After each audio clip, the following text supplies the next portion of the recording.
शं वरुणः शन्नो भवत्वर्यमा शन्न इन्द्रो बृहस्पतिः शन्नो विष्णुरुक्रमः ॐ शान्ति शान्ति शान्तिः।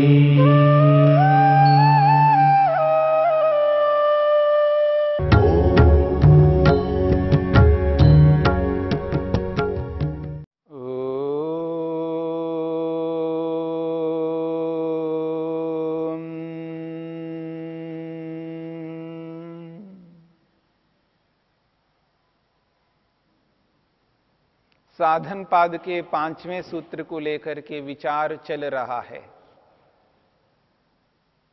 इस सूत्र में अविद्या के स्वरूप को स्पष्ट किया है। अविद्या की परिभाषा को बताते हुए महर्षि पतंजलि ने अविद्या के 4 भेद बताए हैं। अनित्य को नित्य समझना, नित्य को अनित्य समझना एक भेद, अशुद्ध को शुद्ध समझना और शुद्ध को अशुद्ध समझना दूसरा भेद, दुख को सुख समझना और सुख को दुख समझना ये तीसरा भेद है। अनात्मा को आत्मा समझना और आत्मा को अनात्मा समझना यानी जड़ को चेतन समझना, चेतन को जड़ समझना ये चौथा भेद है। इन 4 प्रकार के भेदों वाली अविद्या को इस 5वें सूत्र में स्पष्ट किया है। अनित्यासुचि दुःखानात्मसु नित्य सुचि सुखात्मख्यातिरविद्या। और इस सूत्र की व्याख्या करते हुए महर्षि वेदव्यास ने स्पष्ट किया है अनित्य को अनित्य कैसे मानता है, नित्य को अनित्य कैसे मानता है और अनित्य को नित्य कैसे मानता है, अशुद्ध को शुद्ध कैसे मानता है और शुद्ध को अशुद्ध कैसे मानता है, दुख को सुख कैसे मानता है और सुख को दुख कैसे मानता है। इन चारों भेदों की व्याख्या करते हुए महर्षि वेदव्यास ने स्पष्ट किया है। और उसी श्रृंखला में अनात्मा को आत्मा किस रूप में मानता है इस बात को लेकर के हम विचार कर रहे हैं। चौथा विभाग, अविद्या का चौथा विभाग, अनात्मनि आत्मख्यातिरिति अविद्या। अनात्मा को आत्मा मानना अविद्या है। और इस अनात्मा को आत्मा किस रूप में मानता है व्यक्ति, तो इस बात को महर्षि वेदव्यास ने स्पष्ट किया है। बाह्योपकरणेषु चेतन अचेतनेषु भोगादिष्ठाने वा शरीरे पुरुषोपकरणे वा मनसि अनात्मनि आत्मख्यातिरिति। वो कहते हैं बाह्य उपकरण, जो बाह्य साधन हैं उन बाह्य साधनों को आत्मा मान रहा है जो कि जड़ पदार्थ हैं। और वो 2 प्रकार के हैं, चेतन अचेतनेषु, यानी शरीरधारी प्राणी हैं जो शरीर हैं उन शरीरों को, और जो शरीरों से भिन्न जड़ पदार्थ हैं, मोटर गाड़ी, मकान, जमीन, सोना, चांदी, इन सब पदार्थों को, इन जड़ पदार्थों को चेतन मानता है। देखिए, जब मैं ये बोल रहा हूं इन जड़ पदार्थों को, सोना को चेतन मानता है, व्यक्ति को स्वीकार्य नहीं होगा। ये जो मेरा कथन है, सोना को चेतन मानता है, चांदी को चेतन मानता है, यानी आत्मा मानता है। शब्दों से कोई भी इस बात को स्वीकार नहीं करता। कौन भला सोने को आत्मा माने, चेतन माने? मकान को कौन ऐसा मानेगा कि ये चेतन है, आत्मा है? गाड़ी को कौन माने कि ये चेतन है, आत्मा है? शब्दों से कोई भी नहीं मानता। हां, ये याद रखिएगा, ये जो शब्द हैं, इन शब्दों के माध्यम से कोई भी इस बात को स्वीकार नहीं करता, परंतु उसका सारा का सारा व्यवहार उसका ये बताता है कि वो उस जड़ पदार्थ को चेतन मानता है। कैसे मानता है, इस बात के लिए महर्षि वेदव्यास ने बहुत अच्छा उदाहरण दिया है। तथा एतद अत्र उक्तम, तथा एतद अत्र उक्तम, इस संदर्भ में ये बात कही गई है, ऋषियों ने इस बात को स्पष्ट किया है। व्यक्तम अव्यक्तम वा सत्वम, व्यक्तम अव्यक्तम वा सत्वम, बहुत बड़ी बात कही है। दो प्रकार के पदार्थ इस संसार में, व्यक्त और अव्यक्त। सत्वम का अर्थ है पदार्थ। जो व्यक्त पदार्थ है, यानी जो चेतन है, यानी चेतनों का जो शरीर है, वो है व्यक्त के रूप में। और अव्यक्त जो जड़ पदार्थ है, जिसमें चेतनता नहीं है, वो जड़ पदार्थ। व्यक्तम अव्यक्तम व सत्वम आत्मत्वेन अभिप्रतीत्य, आत्मत्वेन अभिप्रतीत्य तस्य संपदम अनुनंदति आत्मसंपदम मनवान, तस्य व्यापदम अनुशोचति आत्मव्यापदम मनवान, स सर्वो अप्रतिबुद्ध इति। बहुत बड़ी बात कही है। दुनिया में दो ही प्रकार के पदार्थ हैं जड़ और चेतनों के रूप में, व्यक्तम अव्यक्तम वा सत्वम। जो चेतनों के रूप में और जो जड़ पदार्थ हैं, ऐसे इन पदार्थों को है, दोनों ही जड़ है, बस केवल एक शरीरधारी है और एक बिना शरीरधारी। यानी एक शरीर को माना जा रहा है, एक जो शरीर नहीं है उसको माना जा रहा है। अर्थात मकान है, इसको चेतन नहीं कहा जा रहा है। धन है, गाड़ी है, जमीन है, इसको चेतन नहीं कहा जा रहा है। लेकिन मनुष्य जो है, माता पिता गुरु आचार्य भाई बहन पति पत्नी, इनके रूप में जो शरीर है, मेरी बात को समझने का प्रयत्न करना है, उनमें रहने वाली आत्मा के लिए नहीं कहा जा रहा है, उन शरीरों को कहा जा रहा है जो व्यक्त के रूप में हैं। और जो शरीरों के रूप में नहीं है, बाकी जितने भी पदार्थ हैं, उन पदार्थों को यहां अव्यक्त कहा है। व्यक्तम अव्यक्तम वा सत्वम, जड़ चेतन रूपी पदार्थों को आत्मत्वेन अभिप्रतीत्य, इन सबको आत्मा के रूप में अनुभव करता है।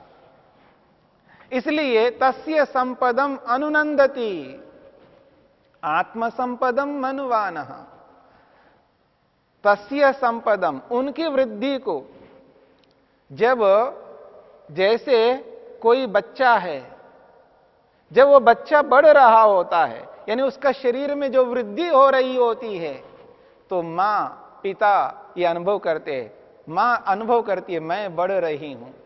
बेटा बढ़ रहा है, बेटे में वृद्धि हो रही है, तो मां ये अनुभव करती है मैं बढ़ रही हूं। पिता ये अनुभव करता है मैं बढ़ रहा हूं। जब उसकी जमीन बढ़ रही होती है तो ये समझता है कि मैं बढ़ रहा हूं, आत्मा बढ़ रहा है। जब उसका पैसा बढ़ता है तो ये समझता है कि मैं बढ़ रहा हूं। आप देखेंगे जड़ पदार्थों की वृद्धि को देख करके व्यक्ति यह अनुभव करता है, यानी आत्मा यह अनुभव करता है कि मैं बढ़ रहा हूं। आप व्यवहार में देखिएगा, व्यक्ति यही अनुभव करता है, उसका जो आंतरिक ज्ञान है वो ये होता है कि मैं बढ़ रहा हूं। जमीन को बढ़ने को देख करके, जमीन की बढ़ोतरी को देख करके मैं बढ़ रहा हूं। धन जब बढ़ रहा होता है तो मैं बढ़ रहा हूं।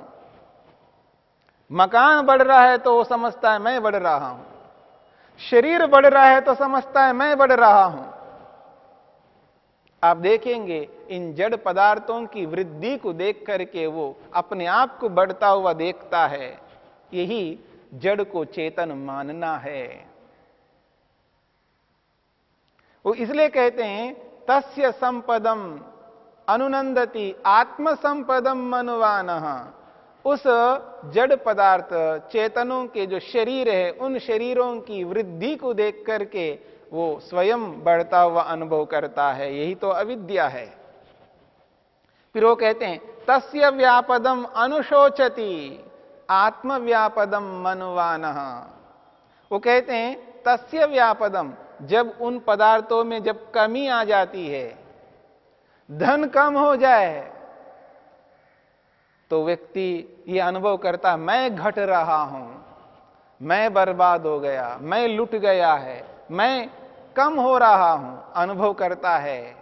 आप देखिएगा जब जिसका सोना, जिसकी चांदी जब ना रहे, कोई लूट ले, जिसका मकान टूट जाए, आप देखिएगा मैं बर्बाद हो गया हूं, मैं लुट गया हूं, मुझ में कमी आ गई है। वो आत्मा में कमी देखता है, आत्मा की हानि समझता है, आत्मा घट रहा है ऐसा अनुभव करता है। यही उस जड़ को चेतन मानना है। जब बच्चे में कुछ विकार उत्पन्न हो गया है, बुखार आ गया है, रोग उत्पन्न हो गया है, कुछ कट गया है, कुछ टूट गया है, तो माता पिता ये अनुभव करते हैं कि बस मैं लुट गया हूं, मेरी हानि हो गई है, मैं घट रहा हूं। जब सामने वाले जड़ हो या चेतन हो, उनकी वृद्धि से अपनी वृद्धि अनुभव करता है और उनके ह्रास को अपना ह्रास अनुभव करता है। यही तो अविद्या है। इस अविद्या को समझने की चेष्टा करनी है। इसलिए महर्षि वेदव्यास कहना चाहते हैं बाह्योपकरणेषु, जो बाह्य उपकरण हैं, वो बाह्य उपकरण किस रूप में, चेतन अचेतनेषु, वो चाहे चेतनों के शरीरों के रूप में है या साक्षात जड़ पदार्थ हैं, उन चेतन अचेतन रूपी पदार्थों को वो व्यक्ति, यानी वो जो शरीर है, उन शरीरों को और जड़ पदार्थों को आत्मा मानता है, अनात्मा में आत्मबुद्धि रखता है। यही अविद्या है। और जब उनके ह्रास को देख करके बहुत दुखी होता है, कष्ट होता है, तो समझ लेना यही तो अविद्या है। और आज आप देखेंगे कि कोई व्यक्ति कोई बहुत महंगी चीज लाता है, कोई ऐसा उपकरण, कोई ऐसा साधन बहुत महंगी है, चाहे वो लाख रुपए की हो सकती है, चाहे वो 10 लाख की हो सकती है, चाहे वो 10,000 की वस्तु हो सकती है। व्यक्ति अपनी अपनी योग्यता के अनुसार उन साधनों को लाता है, बहुत सुरक्षित रखने का प्रयत्न करता है। जब वो नाश हो जाए, उसका वो टूट जाए, फूट जाए, अयोग्य हो जाए कार्य करने में, तो समझ लेना वो व्यक्ति बहुत दुखी होता है। बस मैं घट गया, मैं बर्बाद हो गया हूं। अगर मकान है और मकान कोई अड़प ले, मकान टूट जाए, भूकंप से समाप्त हो जाए, तो व्यक्ति बहुत दुखी होता है। मैं लुट गया हूं, मेरी हानि हो गई है, मैं बर्बाद हो गया हूं। ये जो व्यक्ति बोलता है, ये व्यवहार ये कहता है, वो उनको आत्मा मानता है। अगर नहीं मानता है तो मैं कहां घटा हूं, मैं तो वैसा का वैसा हूं। परेशान क्यों होना, जब हो गया, होने से पहले सावधानी रखनी है, उद्यम करना है, पुरुषार्थ करना है, पूरी सुरक्षा करनी है। पर पूरी सुरक्षा करने के उपरांत भी वो वस्तु टूटेगी, समाप्त होगी, क्योंकि उत्पन्न पदार्थ है, उसमें कमी होगी, ह्रास होगा। उसको लेकर के मैं दुखी नहीं हो सकता हूं। हां, टूट गए तो उसको ठीक करने का प्रयत्न करूंगा। ठीक नहीं हो सकता है तो दूसरी वस्तु ले लूंगा। भगवान ने बुद्धि दी है, उसका प्रयोग करूंगा और उद्यम करूंगा, मेहनत करूंगा, पुरुषार्थ करूंगा, आगे बढ़ूंगा। ये तो होना ही है, कभी ना कभी ये सब स्थितियां आएंगी, टूटना, फूटना, समाप्त होना, ये तो होंगे, क्योंकि प्रत्येक उत्पन्न पदार्थ विनाश को प्राप्त होता है। अनित्य पदार्थ है, उत्पन्न पदार्थ है, तो एक दिन नष्ट होगा। ठीक है, देर से नष्ट होना था, आज हो गया, कोई बात नहीं, आगे बढ़ो और अपनी बुद्धि का प्रयोग करो और उद्यम, मेहनत, पुरुषार्थ करो। पर दुखी नहीं हो सकते, उसको स्वयं नहीं मान सकते, उस अनात्मा को, उस जड़ पदार्थ को मैं हूं, मैं आत्मा हूं, ये मेरा अंश है, मेरा टुकड़ा है, ऐसा मान नहीं सकते। और देखिएगा, बाह्योपकरणेषु चेतन अचेतनेषु, जो शरीरधारी व्यक्ति है, जिनको यहां पर चेतन शब्द से स्पष्ट किया है, शरीरों को, जो शरीर है, सामने वाले व्यक्ति का जो शरीर है, जब उसमें वृद्धि होती है तब व्यक्ति ये समझता है मैं बढ़ रहा हूं, मेरी वृद्धि हो रही है, यानी मुझ आत्मा की वृद्धि हो रही है, ऐसा अनुभव करता है व्यक्ति। शरीर की वृद्धि को अपनी वृद्धि मानता है, आत्मा की वृद्धि मानता है, और शरीर के ह्रास को अपना ह्रास मानता है। इसलिए माता पिता तो ये अनुभव करते हैं, ये तो मेरा टुकड़ा है, ये मेरा अंश है। जब वो बढ़ रहा होता है तो मानो कि मैं ही बढ़ रहा हूं।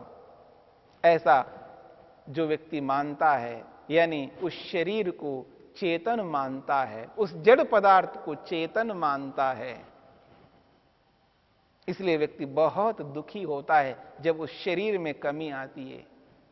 और आजकल तो व्यक्ति इतना संवेदनशील हो गए हैं, कुछ भी हो जाता है तो बहुत दुखी होने लगते हैं, बहुत परेशान होने लगते हैं, हड़कंप मच जाता है, पता नहीं भूचाल आ गया हो, ऐसा लगता है कि थोड़ा बहुत कुछ भी हो जाता है तो सहन शक्ति नहीं है व्यक्ति को।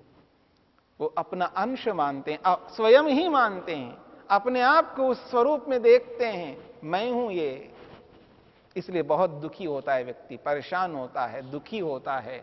यही जड़ को चेतन मानना है, यही जड़ को चेतन मानना है, अनात्मा को आत्मा मानना, जो जड़ है उसमें चेतन बुद्धि रखना। इसलिए महर्षि वेदव्यास कहते हैं, अनात्मनि आत्मख्याति, जो आत्मा नहीं है उसको आत्मा समझना। बाह्य उपकरणेषु, जो बाह्य साधन है, चाहे वो जड़ के रूप में हो या चेतनों के शरीरों के रूप में हो, चेतन अचेतनेषु, ये जो स्थिति है चेतन और अचेतन, इनको यानी चेतनों के जो शरीर है उनको, और जो साक्षात जड़ है जिसमें चेतनता नहीं है, उन पदार्थों को देख करके स्वयं आत्मा मानना, उनको जड़ ना मान करके चेतन मानना, यही अविद्या है, यही अविद्या है। ये अविद्या का चौथा भेद है, चौथा विभाग है, जड़ को चेतन मानना। जब जड़ को चेतन मानता है तो जो चेतन है उसको क्या मानता है? जड़ को तो चेतन मान रहा है, और जो चेतन है उसको क्या मानता है? जब जड़ को चेतन मानता है तो इसका सीधा अर्थ है जो चेतन है उसको जड़ मान रहा है। शब्दों से नहीं बोलेगा लेकिन व्यवहार उसका उसी रूप में चलता है। यही तो अविद्या है। इसी अविद्या के स्वरूप को अनुभव करना है।